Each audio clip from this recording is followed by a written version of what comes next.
Today's show is sponsored by the ABV Barrel Shop. The ABV Barrel Shop is located in the St. Louis metro community of Arnold, Missouri. The ABV Barrel Shop is focused on one thing: single barrels. Best of all, you can try before you buy. Head over to abvbarrelshop.com to sign up for their email and text distribution so you know what they have in stock, what classes are coming up, and who from the industry may be coming in to visit. The ABV Barrel Shop. It's where single barrels live. We are also sponsored by the Bar to Go. The Bar to Go offers traveling minibars that are no bigger than a small purse or toiletry bag. Best of all, they are fully customizable so you can create the perfect piece that is unique for you. If you own your own business, what a fun and unique way to promote what you do. Check them out online at thebar2go.com. That is the number 2 in the Bar to Go. If you have wholesale questions, call my friend Isabel Clark at 504-481-1297. Finally, we are sponsored by the Neely Family Distillery. NFD is a family-owned business that keeps ringing up awards in the spirits world. Head to Sparta, Kentucky to experience the family history, award-winning spirits, and meet the Neely family. Check them out online at neelyfamilydistillery.com. Now, on to the show. Let's drink!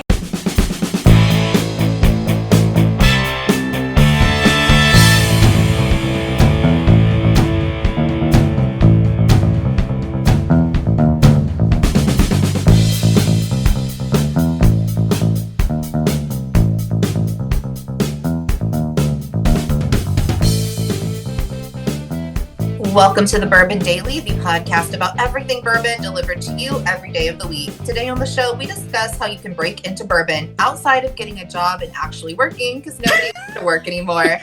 My name is McNeil. Nobody does. Please join me in welcoming my co-host, Steve Akeley, along with our special guests, Kathy Cool, Ryan Thompson, and Jeff Andreezy. Hey, gang, what's up? Hey, guys. Hey, everybody. Hey, so we're going to be talking today about different ways to break into bourbon. Maybe it's something that you've wanted to do. You're looking for a side hustle, a way to make a couple extra bucks, put some coins in your pocket. We'll get to that after the break. For right now, Jeff said there's something he wanted to talk about. What is that, sir? Yeah, really fitting for the season here. I just want to know, what Christmas traditions are you looking forward to? Okay. All right.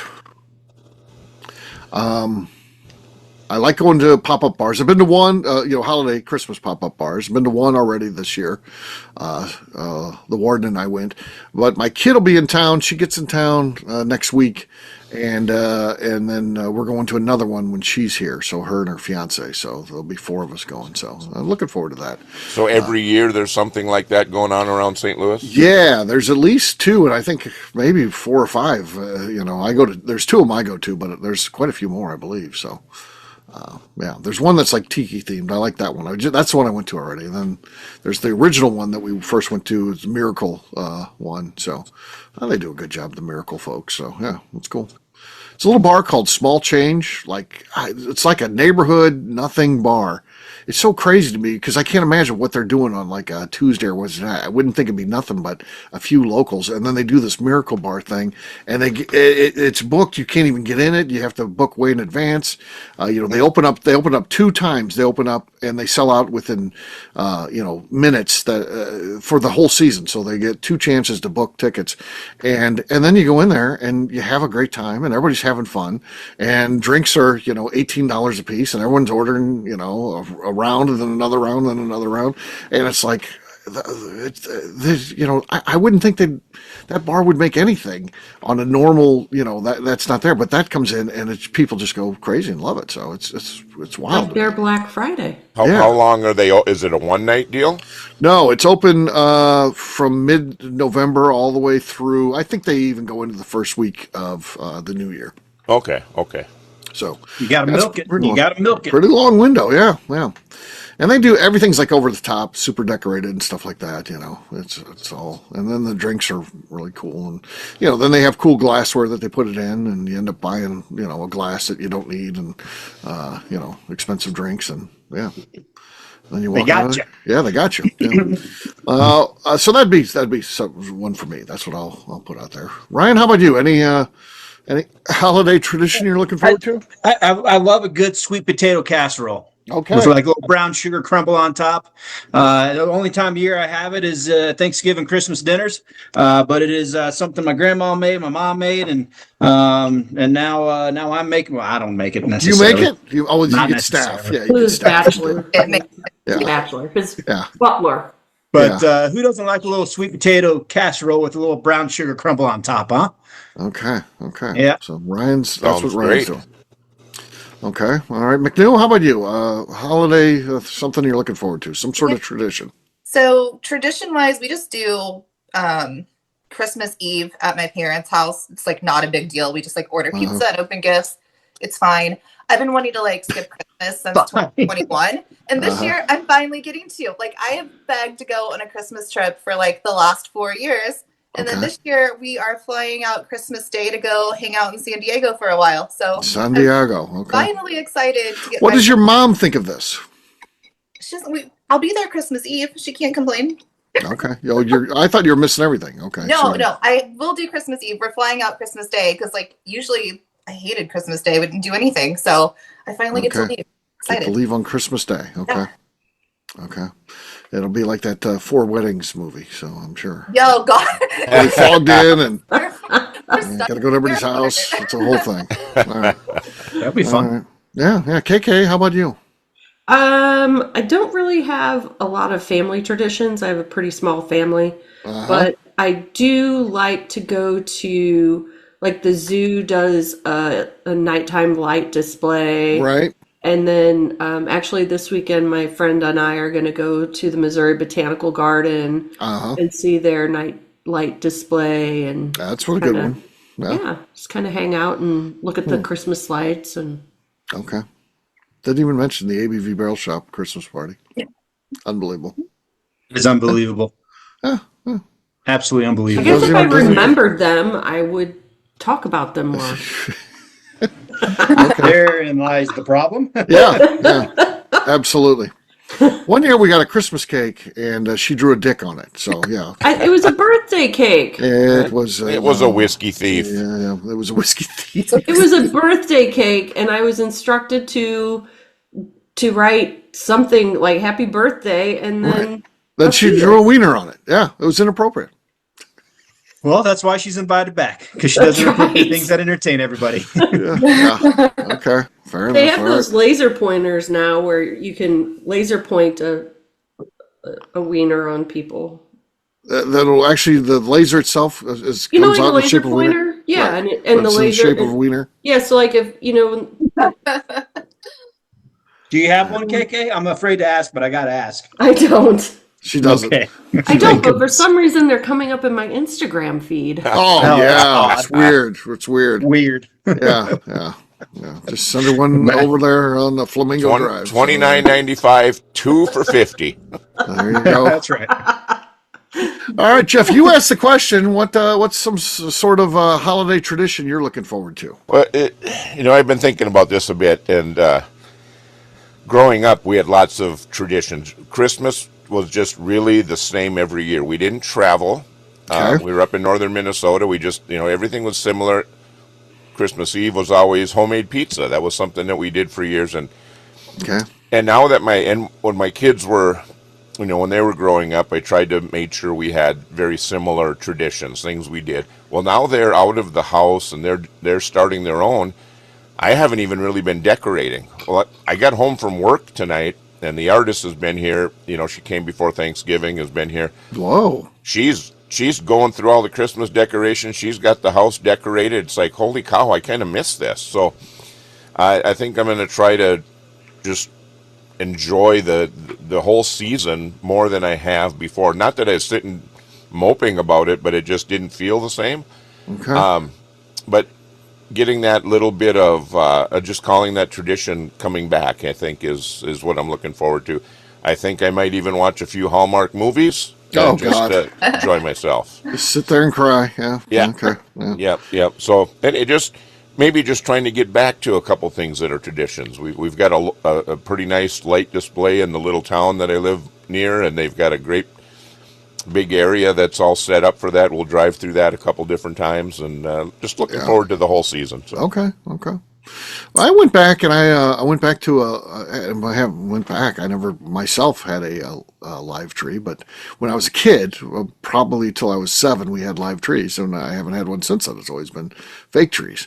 But the last 2 years, the warden and I have got a live tree because we don't decorate much. We got these large, ones that are meant for we got a living room that's 17-foot high ceiling, so we got a big tree in that. Well, that was nice. great when the kid was little, but we don't want to decorate like that anymore. There's a lot of shit you got to drag on. You got to be on ladders decorating and that. We're not doing that. We're too old. So now we just get a little 6-foot real tree. It smells good in the house. It's way better, man. And then when the season's over, I live in a wooded area. I just open up the door and launch it off the deck. Let the animals have it. Let it go. It's theirs. I'm putting it back to nature. So. That would be a Christmas tradition I would look forward to. Launching the tree. Oh yeah, I love Launching it. the tree. That's part of it. It's part of the fun. Yeah, just launch it right off the deck. Just whatever happens, happens. Yeah. Well, my neighbors love me, so yeah. I don't do anything I'm supposed to do. So, yeah. I got so bad. I got my neighbor came over and cleaned up my whole backyard one time. I had all this shit back there, all those type of trees, and I just cut shit down and never got to it. And he's like, "If you don't mind, I'd like to clean that up." I'm like, "Yeah, sure, go ahead." Yeah. It's a And I know good what neighbor. that is. Yeah, well, these guys, I got on both sides of me. I got these guys that are out in their yards all day. I know why it is. They don't want to be by their wives. I get it. You're home. You're in a house. She's there. You're there. They're just trying to figure out ways to get outside and do shit. So clean up my yard. Go be it. My one neighbor, he just started cutting my grass on the other side. Because I don't cut my grass, in the back because you can't. It's wooded, a lot, but it gets tall in some parts. I don't cut it. What the hell are you gonna do? So he started just cutting it. I'm like, okay. Speaking of Christmas trees, I did see, I don't know, I might have been a football NFL guy or I don't know, athlete of some sort, but he had built a new house and he has this extremely large, tall, fake Christmas tree. Right. And he built a closet into his living room so he could just roll the Christmas that's tree a good out idea. at the time and then Roll roll it it back in. away. I thought it was brilliant, That Oh, is yeah. pretty smart. right? Yeah. I would do that if I was it's a lot of really work. rich. Huh? Wow. So all this talk reminded me. So when I was in Millbank, South Dakota, balmy. Oh, Balmy. balmy sauce. So Oh man, shorts all year round. one of my best friends was one of the executives at the cheese plant in town, the factory, and he was very well to do. He's got this big fancy house. Sure, he's a And cheese magnet. He lived next door to one of the optometrists in town. Uh-huh. Well, he was just kind of a practical joker. Well, he decorated his whole house, bunch of lights on the house. Well, he ran the extension cord over to his neighbors and plugged it in at their place. Okay. Jeez. And the optometrist's wife came out and saw that, and he was unplugging it and laughing about it. And the wife of the optometrist said to him, "Do you think they're having money problems? Maybe we should leave it plugged in." Yeah. I just think that's awesome. Those That's a South caring Dakota neighbor. people. That's small town That's so nice. living right there. Yeah. There you go. On that note, guess what, gang? It's time to drink. What is everyone drinking? We'll start with McNew. I'm gonna go with some redemption. He probably won't do much. Nothing. Okay. Nothing there. We'll have Ryan go next. Throwing it down to our friends Mike at 291 down in Colorado Springs. Okay. Little high rye here. Here we go. Okay. 3, 2, 1. It's going to be Wyatt on I'll the get second. tied McNew. Yeah, you two are tied right now. I with nothing. All right, Jeff, you're next. It seemed like pretty easy to take the lead here. Well, I don't know. I've got some Catoctin Creek organic roundstone rye, Okay. 100% rye, and it's handwritten. It says "Have fun" on the bottle. Okay. Have fun. I don't even know where this came from. Steve, does this look familiar? No. No. Didn't come from you. They Let's are doing try a it. significant raise right now if you want to invest. Well, the cork broke, so They need money for corks. Maybe that's what they meant when they said have fun. Yeah. I've got a spare. Work out. He's got a spare. He's ready to go. I've got a spare bottle. I got some wild turkey Okay. here. Okay. Nothing. Okay. Well, it's the lead, actually. It's the lead. That was it's awesome. the lead. It's the lead. I've got Heaven Hill Bottle and Bond. Let's see what we got here. Well, Something. it was Something. something. Not much. KK, who has the lead? You do, Steve. Okay. All right. I've got mean, the That lead. is so wrong, but It's pretty wide open, isn't it? Yeah, It's wide open. yeah, it's wide open. I'd say you don't have to do much to win this one, KK. We'll see what happens. What do you got? Well, I have what I was going to bring to the heel party of Hidden Barn, Okay, okay, so I don't expect anything.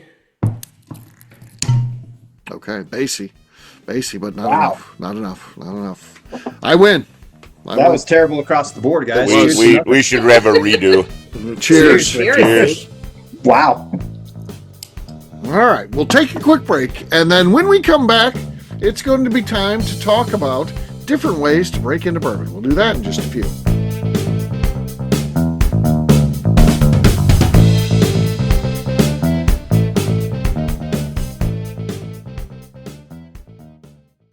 Okay, let's talk about the people that make these shows happen. First up is the Stave and Thief Society.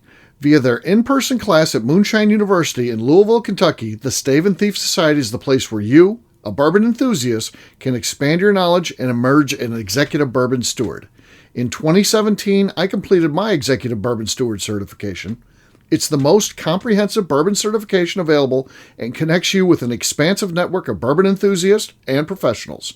Check out the full listing of in-person and online certifications and join the society today by enrolling at staveandthief.com. Speaking of executive bourbon steward certification, the ABV Barrel Shop in St. Louis, Missouri has developed a unique partnership with the Stave and Thief Society to offer a preparatory class to assist you in getting your executive bourbon steward certification. This prep class costs only $25 and is available to take live or online via Zoom. Graduates of our class receive a coupon code good for 15% off your executive bourbon steward certification held in Louisville, Kentucky.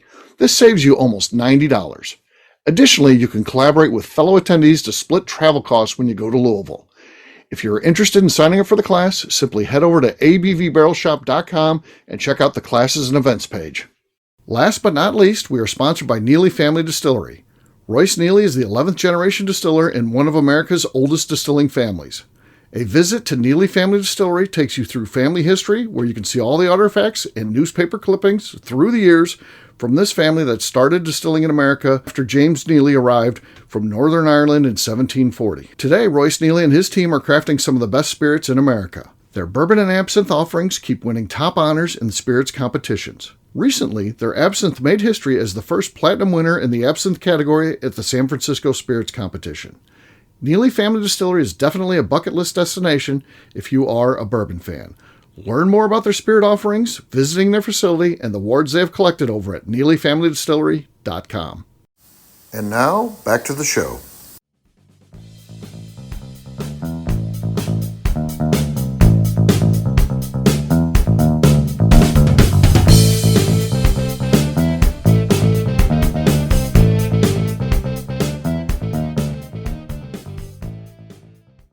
I'm Ryan Thompson, and I am a billionaire, and KK will get none of my whiskey, and I enjoy my single malt scotch. You're listening to the Bourbon Daily.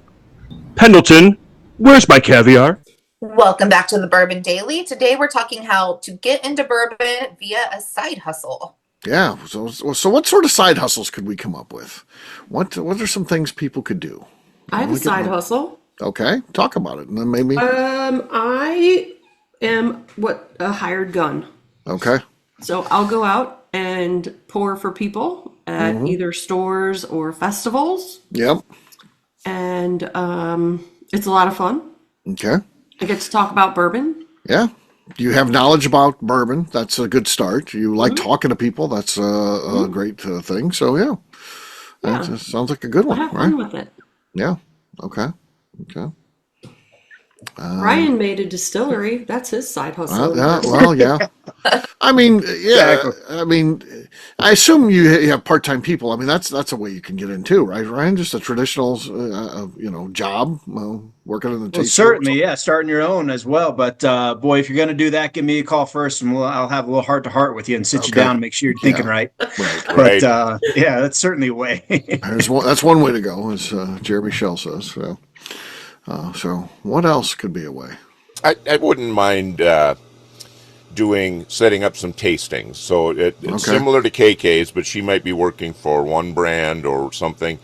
I might get a collection of bottles and put together some kind of event, or maybe see if a a bar would like to do that. I don't know, Okay. something just to get in front of some people and to share the Share the joy. knowledge, make some scratch. And I think I'd maybe learn some things along the way too to help. But Right.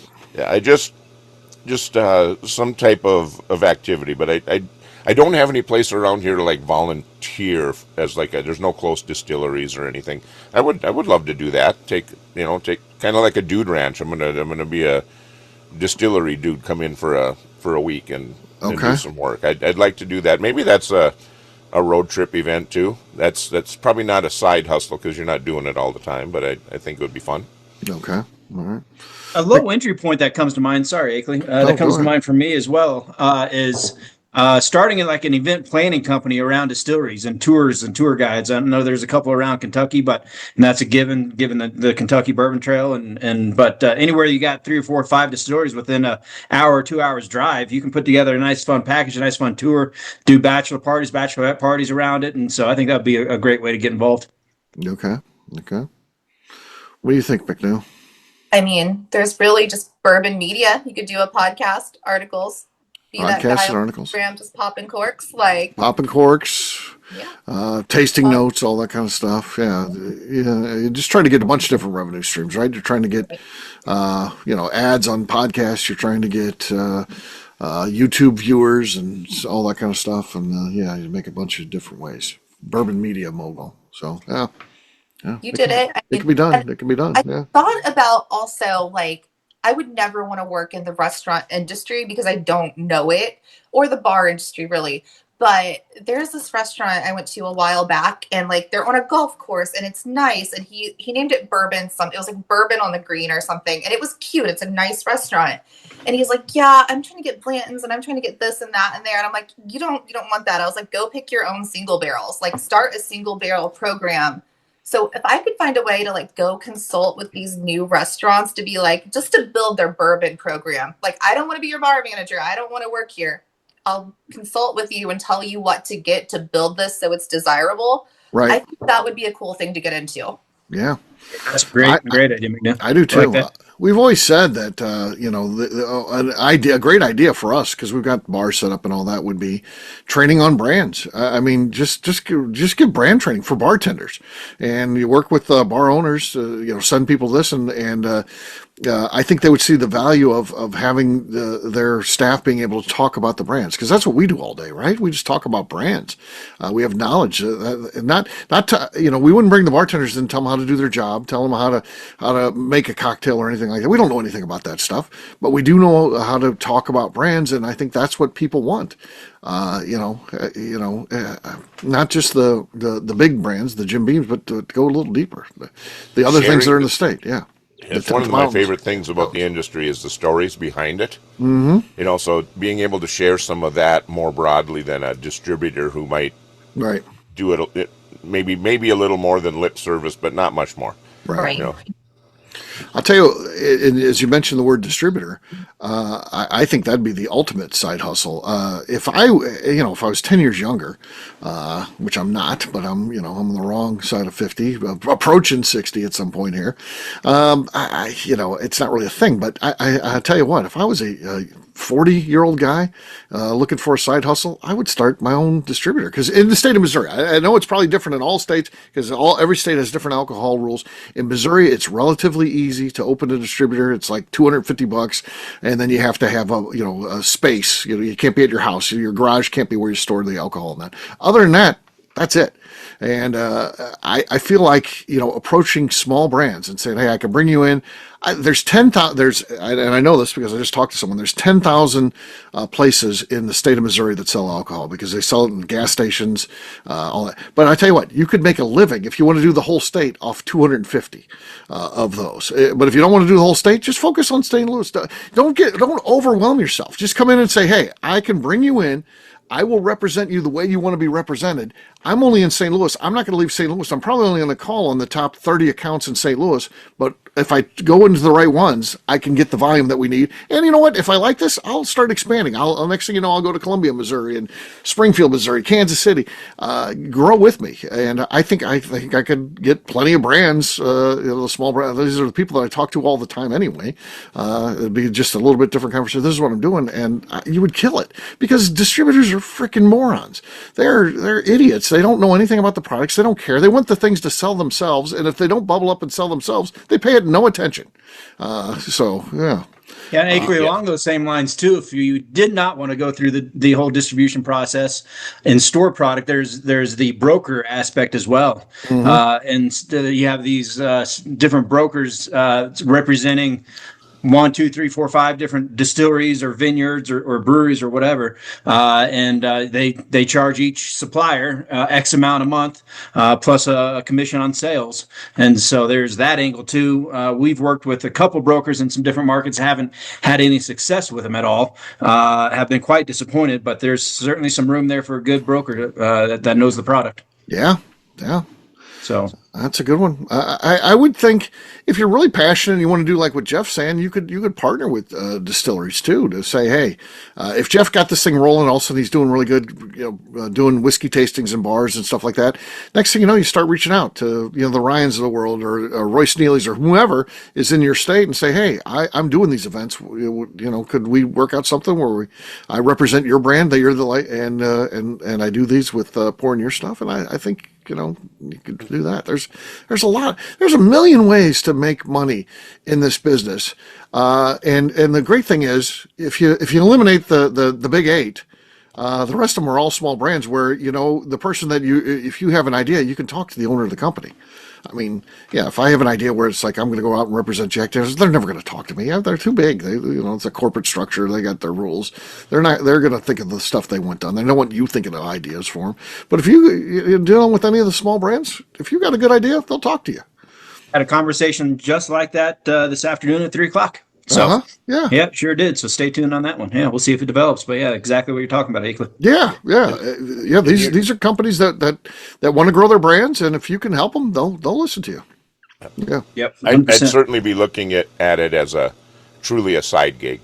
Right. Yeah. And even if it's my only gig, if I'm retired, well, it's still going to be limited. I'm not out there trying to survive off this and save for I'm already retired is what I'd be thinking. And yeah, but you got to get something. I've talked to your wife, and if you think you're going to be sitting around the house just bothering her all day, that's not happening. No, I know. Yeah. She's made that very clear. So you got to come up with something. Again, I'm not saying you're back working full time. No, enjoy your retirement, but she's also not going to let you just sit around the house and be like, "Oh, what are we doing today, honey?" Right. Yeah, that's not happening. So, Jeff, remind us what the retirement date is again. Oh God, it's. I should be retired a year from now. Year from now, okay. Year from now, I'll be vacationing out. There's room for maybe not though. Is what it sounds like. Well, yeah, Well, how come you want a vacation out to? I never understand that because you're at the end of the day, you're just done working. Why wouldn't you cut it off when you're just done working and they won't give you the cash? See, well, I could, but maintain the eligibility for, I could still be putting some money into the 401k. They're going to match. I'll earn a longer a bigger bonus. So all that kind of stuff. So it's just the last few weeks. I'm done. Right. I'm literally off the books, but we allow people to vacation out, and I've got 10 or 12 weeks of vacation on the books. So okay, it's just easing into it. Man, I'd love to have that scratch. I could do 12 weeks of vacation. I could start my brokerage. Vacation out. I could start my distributor with Jeff's 8 or 12 weeks of vacation, whatever he's got. There you go. That's all I need. That's the seed money I need, Jeff. Right there. That's all you need, right there, huh? Yeah, there you go. Yeah. There's that entrepreneur bone in your body, man. You can't stop, right? Exactly. Yeah. All right. All right. Well, we'll wrap this one up as we always do by talking about where people can find us. Jeff, we'll start with you. Where can people find you? I'm on Facebook, Instagram, and the Cigar Dojo, Jeff Andreezy, 2 I's and 2 Z's. All right, KK. You can find me on Instagram at KK Castring. All right, Ryan. I'm envious of Jeff vacationing out, as they say. I look forward to those days. Across all socials at 10th MTN Whiskey and our website's 10thwhiskey.com. That's 10th whiskey with an E. All right, McNew. I'm on Instagram at McNewABV. All right, for me, I'm an easy guy to find. I'm at Steve Akeley, Twitter, Instagram, or Facebook. I've got a website, steveakeley.com. We've also got a company website at things, abvnetwork.com. Check it out. Everything that we do is out there. Also, come by and see me at the ABV Barrel Shop, the place where you can try before you buy. It's crazy there right now. We're getting in so many barrel picks. We've got a lot of cool events going on still, too. We haven't slowed those down any. We got two next week, two big ones next week, actually. So lots of stuff happening. abvbarrelshop.com. Check that out and find out more. McNew, anything else to say before we get out of here? I'd like to remind the audience to please give us a 5-star review. That includes comments. It helps new people find the show, which is very important to us. And if you like what we're doing, we ask that you please visit our Patreon page at patreon.com/the Network. Great job today, gang. Fartance, we have a brand new show for you tomorrow. Looking forward to that. Until then, take care, everybody. See ya. Bye. Yes. Bye. Peace.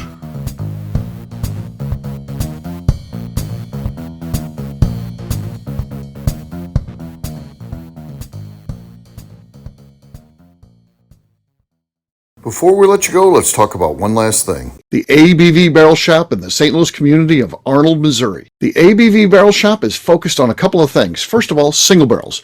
We are the place where single barrels live. We go to distilleries, taste through the whiskey, select the best barrel, and have it shipped to our store where we present it to you, our customers, by allowing you to try before you buy. We're also known for the classes that we have in our education center in the store, as well as the events we have with industry professionals from the bourbon business. If you're in the St. Louis area, please come by and visit us at 6 Fox Valley Center in Arnold, Missouri. Or at a minimum, at least sign up for our email and text distribution so you know exactly what's going on in our shop over at abvbarrelshop.com. This is Steve Akeley, owner of the ABV Network, signing off. We thank you for listening to our programming and truly appreciate your support. The Bourbon Daily is part of the ABV Network. For more information or to become a sponsor, please visit abvnetwork.com.